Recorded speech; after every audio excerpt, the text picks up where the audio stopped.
Hi guys, in this video I'll show you how to fix eSIM option missing on your iPhone. Just open the settings, go inside the cellular.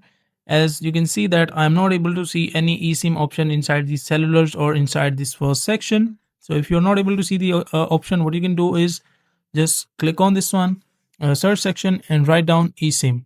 And once you write down eSIM, as you can see the option called add eSIM. Just click on it. It will take you back inside the cellular option where you can enable or add your eSIM. As you can see, transfer from nearby iPhone or use QR code depending on whatever eSIM you have or whatever option is available to you. So once you select this, after that you will be able to solve your problem. But let's say that you're still not able to see or you face any kind of error. So what you can do is just go inside general, scroll down and click on transfer or reset iPhone.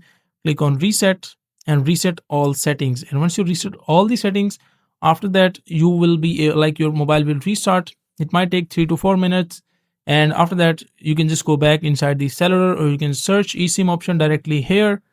And once you search it, after that you will be able to add it or you will be able to see the eSIM option on your iPhone. So that is a simple and easy process of how you can do that.